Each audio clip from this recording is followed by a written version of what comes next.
seen small improvements in the public school as a result of competition. And back to Thomas Jefferson's question, what about civics? Maybe we're sending them, we're taking them out of the public school where everybody comes together to, you know, into this beautiful melting pot, and we learn how to be tolerant and work with each other. And if we're sending students to private schools and Catholic schools, maybe they're going to learn values that that aren't good citizenship and that sort of balkanize society. We actually find that the opposite is true. There have been a number of studies, there's 5 studies that are here, but actually the first study that's mentioned at the bottom there from Wolf is a literature review of a number of different previous studies. All of them found a positive effect, but 2 which found no visible effect. Again, none found a negative effect. Now, one of the questions that comes up is political tolerance. So it's a very interesting way that they test that. They have, they give a list of different groups, and they ask the interviewee which of these groups they dislike the most. So actually, the KKK comes in at the top year after year. But among Catholics, the answer was actually gay rights groups was toward the top. And then the question is, they have a series of questions after that. Would you allow somebody who is a member of this group to have free speech, to hold, give a speech in a public place? Would you allow them to march on the street? Would you allow them to run for office? Would you allow this member of the least favorite group to whatever, anything like that, right? We find actually that the Catholic schools, if a student goes to a Catholic school, they are more likely to be politically tolerant to their least favored group than students that go to public schools.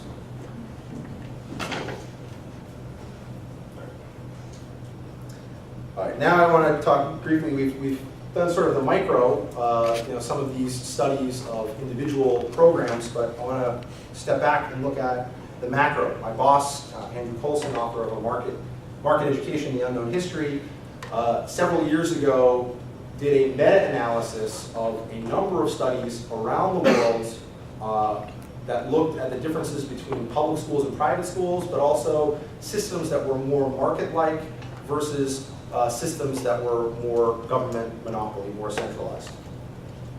He looked at things like achievement, efficiency, satisfaction, orderliness, facilities, earnings, attainment, and intelligence. And what he found was that overwhelmingly, private schools were outperforming government schools on these outcomes. He looked at 150 different statistical analyses. The private schools had the statistically significant advantage in 106 studies. 37 found no statistically significant difference. Only 13 found an advantage for government schools. Then looking at the more market-like systems versus more monopoly systems.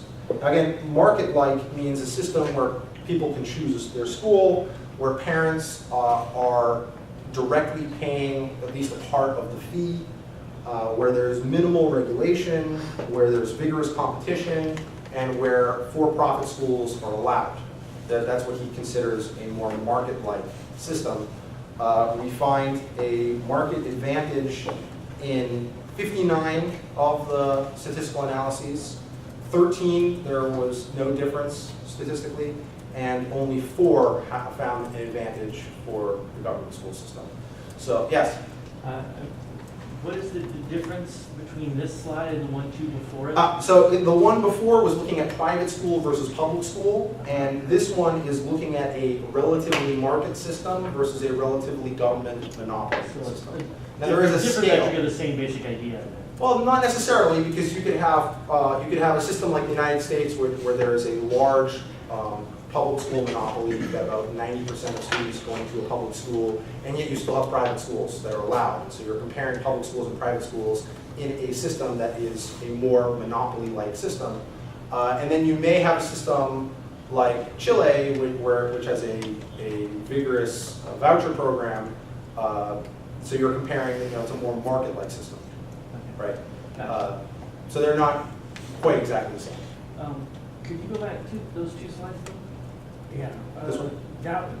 So there's about a 10% of the, was this the meta-analysis? This is the meta-analysis. Okay, so 10% of the studies they had looked at found a significant negative effect, right? Less than 10. Less than 10. Well, negative effect meaning a positive effect for the government. So the government was doing a better job than private schools. Right. Right. Which is really close to like what I would expect just from plain type 2 error Mm-hmm. at 10% level. Possibly. So, I mean, like, statistically speaking, this is almost indistinguishable from random error. Yeah. Whenever it's in favor of Right. the government being better. Right. Cool. All right, so just to recap, research shows school choice improves student performance, raises graduation rates and college matriculation, induces public schools to compete, improves civic knowledge. So thank you with that. I'm happy to take questions.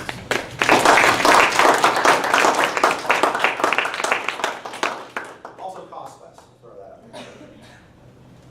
Questions? Pedro and Professor Block. One thing that I noticed when you mentioned the effect that causes the tuition rates to go up. The Bennett effect. One of the arguments I've heard about it is that there's an increase of available students and there's not enough number of schools. And you mentioned that there is a growth in teachers and in administrative staff. I was wondering if it is proportional perhaps to growth in just the number of schools that are available. At the K-12 level? Yes. So there hasn't really been a lot of growth. Actually, there's been a lot of consolidation. So there's actually fewer schools than there were 50 years ago per capita because there was a move toward having larger schools. They figured that if we got more students, so more resources, and then we can have a science lab and we can have better gym facilities, things like that. So there actually are fewer schools, but with more seats. Question?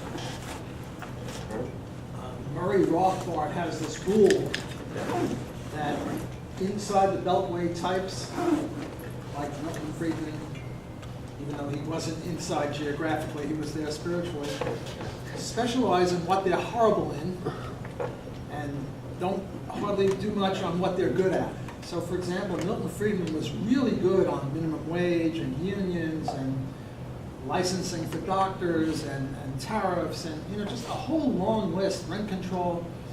So what does he specialize in? The two things that he's horrible on: money and school vouchers.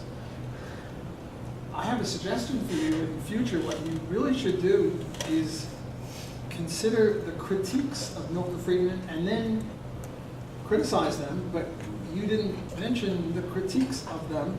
So I would say your presentation be more powerful, like the Mises Institute, Right.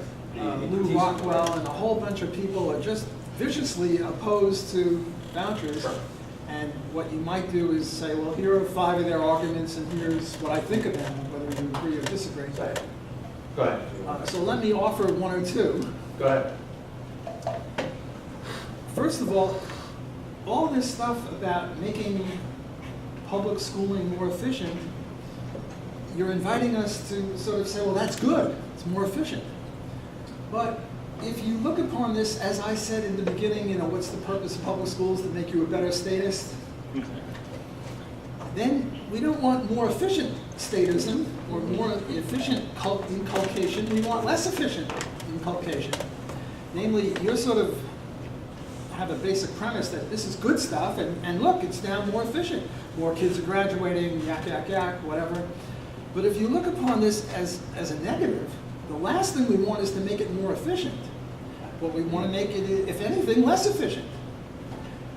So therefore, I'm convinced, based on the statistics, that it is more efficient, but I'm not convinced it's a good thing for liberty, because I regard public schools as, anti-liberty, and if they are becoming more efficient, that's the last thing I want. So that would be one argument. There are 4 or 5 others, but let me see how you deal with that, and then maybe we can talk about others. Sure. So first things, Milton Freeman, and I mentioned it earlier today, in his seminal essay on where he opposed vouchers, pointed out that vouchers are not an end in themselves, they're a means to an end. He wanted to move toward a more market system, and basically he said, look, if we take the all or nothing approach, either the public school system that we have, and what we want is a completely private system, because we're not going to get here to there without incremental reform, and the sort of vouchers are one step along the way. I did point out how there is still this issue of coercion, and actually Freeman himself, in Capitalism and Freedom, points out that anytime the government is taking from some and giving to another, you have this issue of coercion that tends to corrupt the good ends to which these things are put. That would actually also apply to vouchers, which is why I can't speak for Cato, but the three education scholars at Cato all prefer a scholarship tax credit law over a voucher law. From a freedom point of view, you would like it for a few reasons. One, there's no coercion. Donations to these organizations are entirely voluntary. You can donate to different types of organizations that more match your values. And two, all it's doing on the other end is decreasing revenue to the state. So it's like, oh, great, we're starving the beast and we're providing, we're maximizing freedom. The question of efficiency, we're only really testing the schools on two things. We're testing on whether students can read and whether students can do math. So if students are better at reading and they're more numerate, I don't know that we can make the case that the state schools are more efficient at creating statists. They're just creating, they're continuing to teach whatever it is they teach. If they're engaged in brainwashing, let's say, I don't know that that actually changes. You may even make the argument that, well, if these students are better at doing math and they're better at reading, maybe they're less likely to grow up to be a statist. I don't know. That's something that we would have to test. But certainly, on the issue of civics and in particular political tolerance, which I think is something that's very important for libertarians and civil libertarians, the private schools are doing a better job than public schools. Which sort of undermines the secular progressive argument that, well, we need the public schools because we want political tolerance and that's where they're going to get it. Actually, they're getting it in the private schools. What else? Yeah. A few slides ago, you were reading public versus private schools, and one of the criterion was achievement. And what do you mean by achievement? Is that like test scores? Is that like after school work performance, life achievement? Or what are you basing? What is I believe that was in that study. Achievement was standardized tests. Okay. I'd have to go back and look at that. Efficiency deals with sort of standardized tests as the numerator and spending in the denominator. And then there's parental satisfaction, and there were some other things that they were able to test. Attainment is basically graduation. So that's what they were looking at around the world. Okay, and then the second question that's unrelated to that. Would you consider yourself a minarchist or an anarchist? The famous minarchist-anarchist debate. Yes. To which? Small case L libertarianism? I'm a classical liberal. Okay. So not quite all the way, but some of my best friends are anarchists. I love it. Go ahead, then, Professor. How likely is it that states are to adopt these reforms or policies? Increasingly likely, because very, in poll after poll, you're seeing very high favorability for these types of reforms, especially among the young. People that grew up, this generation, everybody's got an iPhone, everybody, customizes everything, except this one area where you're assigned to a school based on the house that your parents can afford. And it just doesn't seem to make sense anymore. With the advances in transportation and technology, really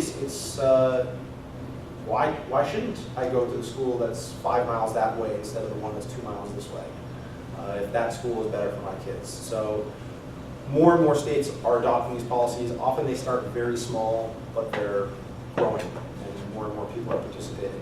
In Florida, for example, there are 70,000 students that are receiving tax credit scholarships right now. Professor Block, and then Professor Window over here. Let me try again to convert Sure. it to the one true faith. Yes, please. If Milton Friedman were alive in 1850, he would not have been an abolitionist, because an abolitionist is too radical. Rather, we have to go in incremental steps. He wouldn't favor ending slavery. He would favor some sort of voucher plan for, maybe some of the slaves should be unslaved or freed, rather. I regard him as a sellout for libertarians on this issue. On many other issues, he's very good, but on this issue, he had a megaphone. He could be in the New York Times anytime he wanted, or the Wall Street Journal, or on NBC. And instead of favoring freedom, which would be, in my view, making education sort of like wristwatches or shirts or shoes or chicken or something like that, you want school, go. Government has nothing to do with it. He's promoting this voucher plan to make public schools more efficient. And I think so one argument would be that, this thing about, what is it, gradualism in practice is perpetuity in theory. The second argument is it really a means toward full freedom? And there are arguments against that, because if you're making the present system more efficient, then the impetus toward getting rid of it will be lessened. Whereas if it's horrible, then it's more easy to get rid of it. So I have two arguments here. Right. One is, he wasn't an abolitionist. Libertarianism favors abolitionism of evil, not making evil more efficient. And secondly, the argument is that this is a means toward the end. I really favor freedom, and we're going to push that way. Yeah. It's not clear that we're pushing that way. It might be we're pushing toward promoting evil. So it's fun to be in a position of defending Uncle Mills instead of critiquing him. First, I don't think the slavery comparison is fair, because I think it's an entirely different issue. I think it's more clear-cut. I don't know where Freeman would have stood if he was there. I happen to think he would probably be against slavery and entirely in favor of abolition. He took some positions that were politically quite unpopular. Some he won on, some he has not yet won on. For example, he was against the draft. That was a very politically unpopular position. You say, no, he had a debate with General, I think it was Westmoreland, where he won on that.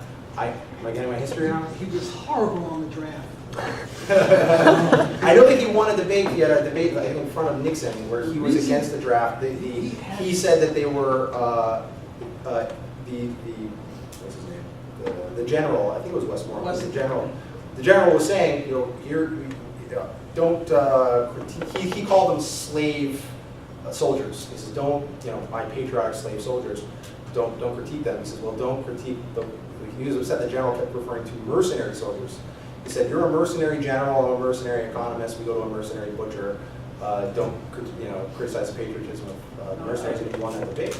Freeman and Westmoreland, I agree with you. Yeah. Milty was great, but and he was good on the draft on other grounds, freedom. But one of the big impetuses was to make the U.S. Military more efficient in Vietnam. Okay, so and if you see, this is against the efficiency argument, right? If you assume that the U.S. military in Vietnam was justified, right. and then he was saying that the draft would make us less efficient, which I think is true. Now you could go. So you're in favor of the draft because you're less. No, I'm not in favor of the draft. No, I know. I'm in favor of the draft, but I'm being against the draft in order to make something more efficient. And you get the same thing. Now look, I wouldn't say that Milton Friedman would have favored getting rid of slavery slowly. Let's say he was in favor of that. I'm just saying that if he had held his principles, then he would have. Now look, take another case of rent control. Now, Freeman was good on this, but Hayek a buddy of Freeman, said we shouldn't just get rid of rent control. What we should do is phase it out because it would upset the economy or something like that. So I sort of take the Friedman-Hayek pinkoism, if I can use a word, as, you know, instead of trying to get rid of rent control, now here I don't blame Freeman, he said let's get rid of it, but if you want to get rid of rent control like that, why not get rid of public education like that? Because there's simply no political will for it. Now you can make the case, and I'm glad there are people that are out there making the case. I think, you know, you have to look at what is politically possible. You have to move the Overton window, right? For those who don't know, the Overton window is sort of the window of possibility within which you can have political action, right? So to take let's say gay marriage, right? In the 1950s, the idea that you're going to have gay marriage is far, far outside the Overton window. And then in the 90s, there's a radical shift, in the 2000s even more so, to the point that actually opposition is almost outside the Overton window now, right? So that can change. I mean, slavery is another issue, right? It was abolishing slavery was outside the Overton window, and now it's, you know, the idea you even have slaves is far, far outside the Overton window. So you want to move the Overton window. The question, the debate among absolutists versus incremental reformers is how do you do that, right? Do we stake our claim over here, political realities of today be damned, and change political realities, or do we try and have some incrementalism within political realities? I think on this debate, I don't think one side's right or one side's wrong 100% of the time. I think on some issues like slavery, you need to put your stake in the ground. And I think on other issues, you know, if I personally don't believe that we are going to overnight move to a system. I think that too many people grew up in the public schools, too many people are used to this idea of public schools.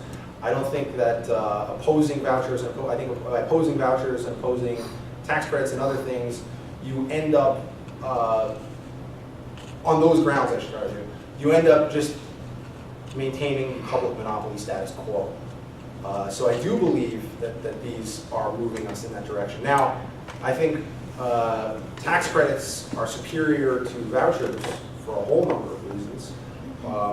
Primary among them is this issue of coercion. But, so I think Freeman was wrong in the sense that there are incremental reforms that can get us there faster and in a better way. And so you'll see us defending vouchers from a tax on choice in general. You'll never see us promoting vouchers as a positive policy, because there are better alternatives that are politically feasible. So let's go with those. What are your views, very quickly, on the tax credit model? I'm against taxes, so I'm against tax credits. But here, so long as we're going to have taxes, at the very least, we can reduce the. Why tax credits for education? Tax credits for pizza. Tax credits for. But we don't have a pizza monopoly, right? So you have to look at what's the status quo, and can we move more people out of the public system into a private system while simultaneously reducing revenue to the government? You know, that looks like a good policy to me. Now, if we're going to phase the taxes out over time, okay, you know, great. If you've moved to the system, you've already moved to a system, there's more freedom. Yeah. I tend to agree with you that you take your wins where you can get them. If the absolute perfect solution is not on the political table, you take what you can get in that direction. So I'm with you here. I want to change directions, though. Go ahead. With my question. I think there's one over here.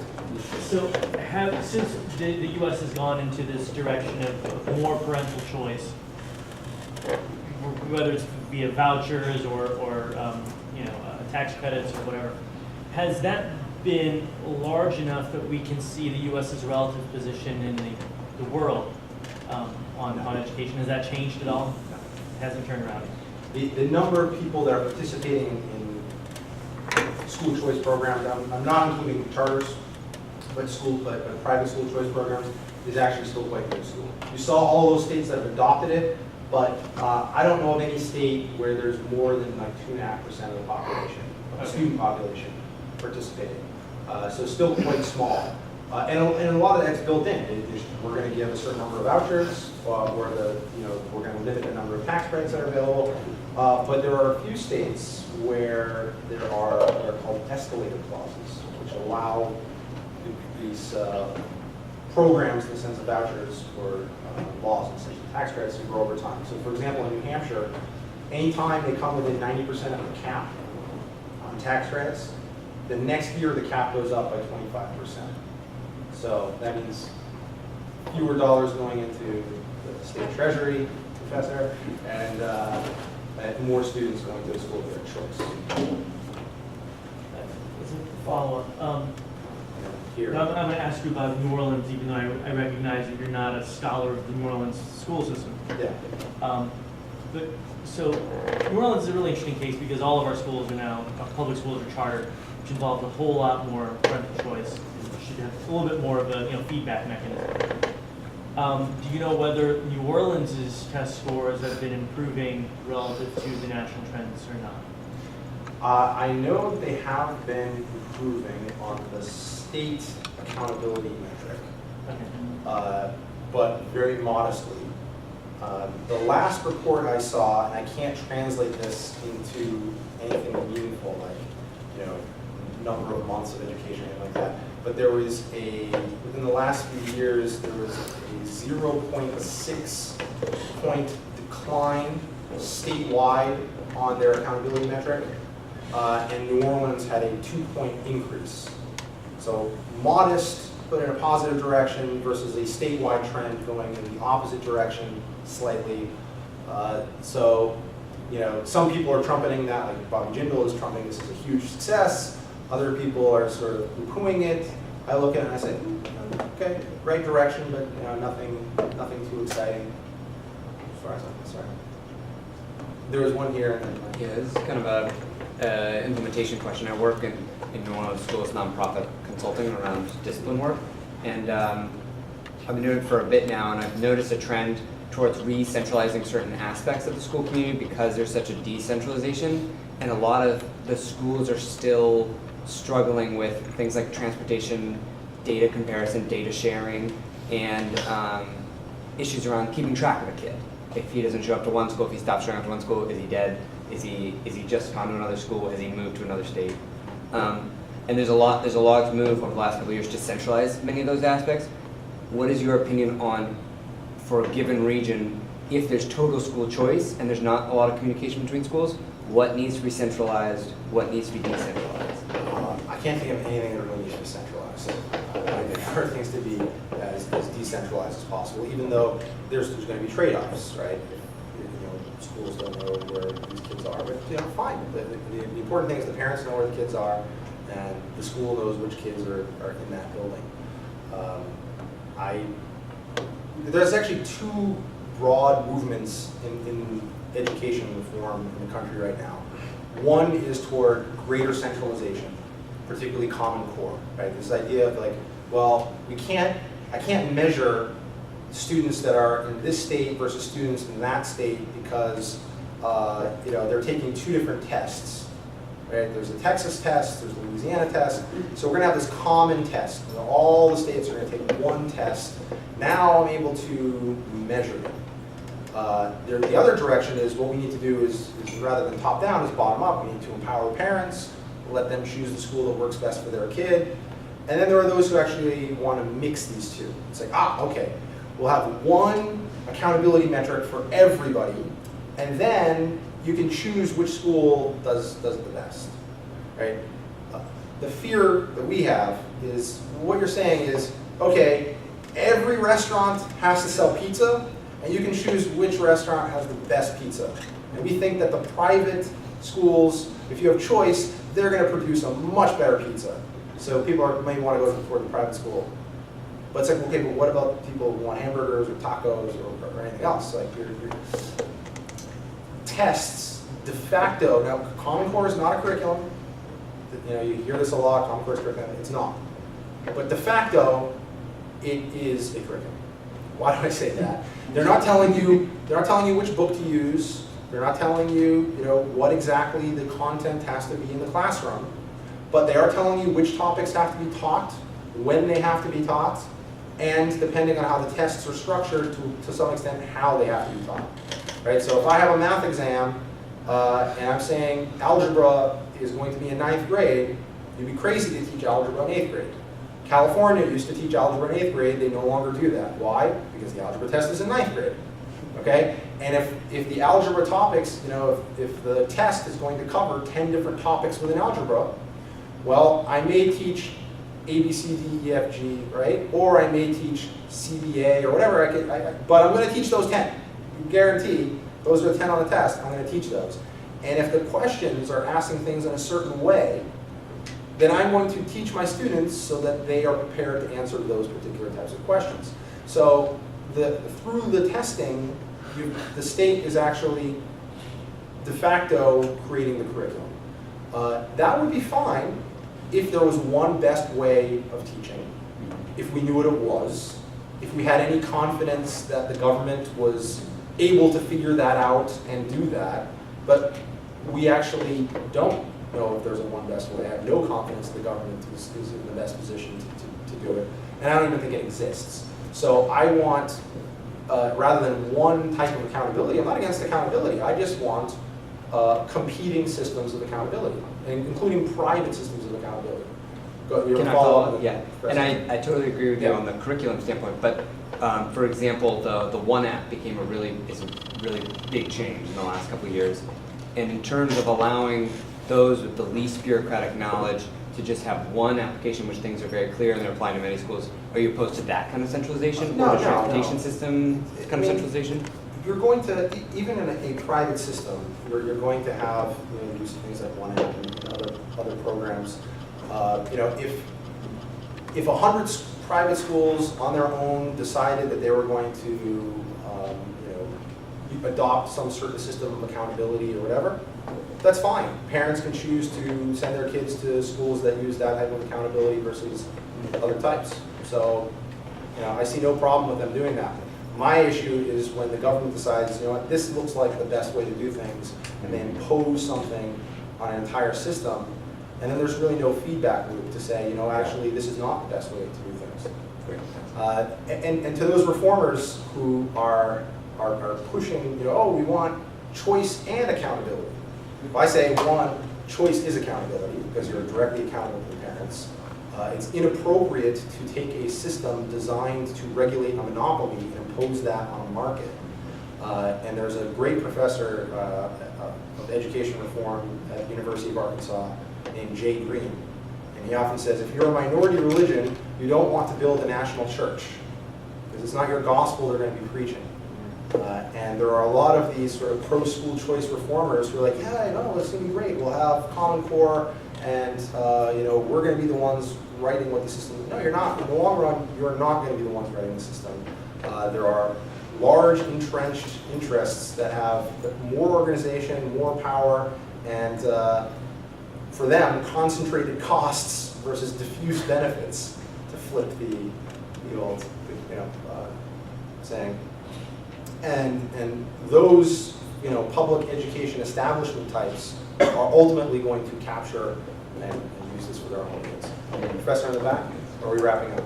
Yeah, that's what I want to say. That's the official part of the guest lecture is over. So guys, let's